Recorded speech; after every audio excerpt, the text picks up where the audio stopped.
Salam sejahtera, mari kita belajar Sains Komputer tingkatan 5 1.0 bab 1 pengkomputeran dan itu standard pembelajarannya adalah 1.1.2 etika dalam pengkomputeran. Hasil pembelajaran: pada akhir pembelajaran, murid-murid dapat mengenal pasti sekurang-kurangnya 3 aktiviti tidak beretika dalam pengkomputeran. Etika dalam pengkomputeran merujuk standard panduan bagi mengawal kelakuan pengguna komputer supaya lebih bermoral. 7 komponen penting bagi etika dalam pengkomputeran iaitu: pertama, kejujuran; kedua, hormat; keyakinan; profesional; tanggungjawab; komunikasi; dan patuh kepada undang-undang. Berikut adalah keterangan panduan etika untuk penggunaan komputer. Pertama, dilarang menggunakan komputer dengan niat untuk membahayakan orang lain. Biasa yang ini adalah hacker ya. Sebab hacker suka menggunakan komputer untuk mencipta perisian virus dan menyebarkan virus dengan niat untuk merosakkan atau memanipulasikan data ataupun fail pengguna lain. Yang kedua, dilarang menggunakan privasi atau tugasan komputer orang lain, mengganggu hak urusan peribadi orang lain dan memuat turun perisian tidak sah ke dalam komputer orang lain sehingga mengganggu fungsi komputer. Kadang-kadang kita ni meminjam komputer orang lain tetapi memuat turun perisian yang tidak sah ke dalam komputer orang itu. So, perisian tidak sah, contohnya perisian pirate kan, pirated software. Okay. Biasa dalam pirated software dia ada kandungan yang virus ke, malicious ke dan sebagainya. Dan ketiga, dilarang menceroboh ke dalam fail komputer pengguna yang lain. Mendapatkan data daripada fail peribadi orang lain tanpa kebenaran, mengintip fail orang lain atau membaca mesej peribadi orang lain melanggar hak peribadi. Ya, di sinilah cikgu menasihatkan supaya jangan kita berikan kawan ataupun ahli keluarga username dan password kita. Okey, adalah dinasihatkan supaya setiap komputer kita memerlukan login sebagai seorang user. Okey, kalau komputer itu ramai orang guna, kamu login lah. Okey, login guna user ID dan password lain-lain. Yang ini dapat mengelakkan fail peribadi kita ditengoklah, okey, dibaca oleh orang lain. Keempat, dilarang menggunakan komputer untuk mencuri. Kadang-kadang ada orang menggunakan komputer untuk mencuri data peribadi bagi tujuan mendapatkan sumber kewangan.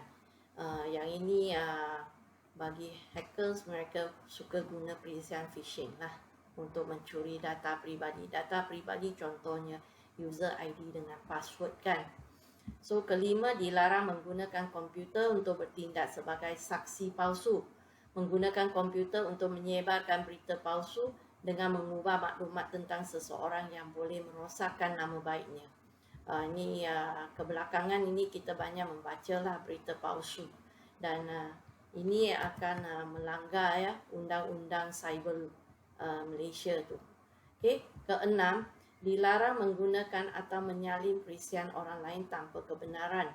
Melakukan salinan haram terhadap perisian hak cipta tanpa kebenaran penciptanya. Kadang-kadang ada orang bila dia tengok dalam komputer kita ada perisian yang mereka hendak, so mereka ambil pen drive cucuk dan menyalin perisian tersebut tanpa kebenaran penciptanya. Walaupun dia dapat kebenaran daripada pengguna, tetapi itu adalah satu kelakuan yang haram, kelakuan yang melanggar undang-undang, kerana kita perlu mendapat kebenaran daripada penciptanya, ya, bukan daripada pengguna. Ketujuh, tidak menggunakan sumber komputer pengguna lain tanpa kebenaran. Tidak meminta izin terlebih dahulu daripada pemilik komputer sebelum menggunakan komputer tersebut. Ini biasa berlakulah, ya. Adalah baik bagi kita untuk mengelakkan perbuatan macam ni.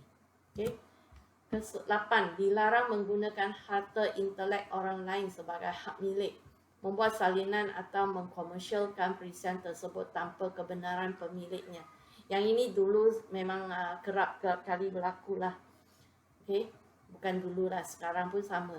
Masa dulu mereka suka menyalin filem-filem dalam menyalin dalam CD dan jual. Okay? Ini memang merugikan pihak penerbit filem lah. Ke-9, mempertimbangkan kesan sosial daripada program dan sistem yang dibangunkan.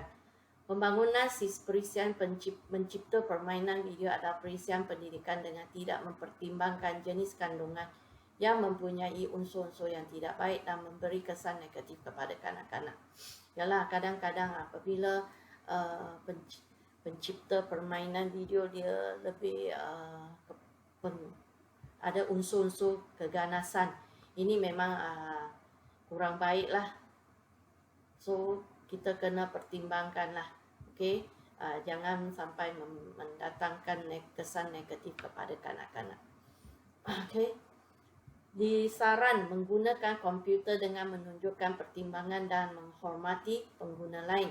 Semasa berkomunikasi melalui internet, seseorang tidak melayan orang lain dengan hormat, menceroboh ruang peribadi orang lain, menggunakan bahasa kesat, membuat kenyataan palsu mengenai orang lain, tidak berbudi bahasa semasa berkomunikasi melalui internet, dan tidak menghormati masa dan sumber orang lain.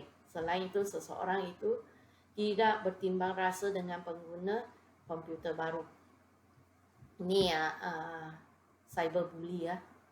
Kadang-kadang ini yang kerap berlaku pada seseorang lah. Bukan cyberbully bukan pada remaja, kanak-kanak, bahkan dia cyberbully juga pada orang dewasa. Jangan fikirkan cikgu tak kena cyberbully, ya. Cikgu pun kena cyberbully juga kadang-kadang, ya. So kita tengok Raja 1. Raja 1 merupakan kerajaan Akbar yang memaparkan berita jenayah cyber yang kian meningkat. Okay? So yang ni jenayah cyber. Penggunaan komputer dan telefon bimbit kini meningkat sekaligus memudahkan operasi sindiket untuk menipu orang lain. Oh, ini penipuan ni. So, berdasarkan Raja 1, namakan jenis jenayah cyber tersebut. Apa yang berlaku di sini? Okay? Apakah jenayah cyber yang berlaku di sini? Kamu kena jawab soalan lah, ya. Senaraikan dua jenis jenayah cyber selain jawapan di atas. So, soalan kedua, pernyataan berikut menerangkan berkenaan dengan peranan dan tanggungjawab seseorang yang bekerja dalam bidang pengkomputeran. Okay? Mengendalikan semua aspek keselamatan rangkaian, membangunkan dasar keselamatan, mengesyorkan peningkatan keselamatan data. So, berdasarkan pernyataan yang diberikan, nyatakan bidang pengkomputeran yang terlibat dalam menjalankan peranan dan tanggungjawab tersebut. So, apakah bidang pengkomputeran ini? Okay, kita kena tengok, ya, kata kuncinya. Keselamatan rangkaian. Rangkaian adalah networkingan, ini keyword. Okay. Okey, dasar keselamatan. Kemudian keselamatan data. Ini keyword. So, apakah bidang pengkomputerannya? So, Aminah telah log masuk ke dalam laman web bank berikut untuk pengurusan akaun banknya. So, berdasarkan gambar di bawah, kena pasti jenayah cyber yang ditemui oleh Aminah. So, kita tengok yang ini. Okey. Di mana berlakunya jenayah cyber. Okey, jawab soalan ni. Kemudian next. Okey, kita tengok. Raja di atas merupakan salah satu daripada kesan positif di dalam pengkomputeran. Kesan positif tersebut ialah yang ini adalah apa? Okey. So kita tengoklah satu globe kemudian dirangkaikan banyak komputer. Okey, seluruh dunia dirangkaikan. So apa kesan positifnya? So next, raja berikut adalah penyesuaian undang-undang cyber berdasarkan negara yang tidak lengkapkan penyesuaian undang-undang cyber dengan negara yang sepatutnya pada raja tersebut. So telah diberi anti-cyber crime law adalah Arab Saudi, Akta Jenayah Komputer 1986. Kita tengok Amerika Syarikat, China dan Malaysia. Tahun 1986 kita kena tengok tahunnya. Okey, jangan pakai tembak saja. So 1986 Malaysia dengan China belum develop lagi. So confirm yang ini adalah Amerika Syarikat. So Akta Jenayah Komputer 1997 dan 1997 Cyber Security Law of Public Security Bureau. So yang ini kita tengoklah mana satu adalah Akta untuk Malaysia. Okey, buat kamu kena jawab. Raja di bawah menunjukkan satu keratan akhbar. Jenayah cyber direkod Januari hingga April.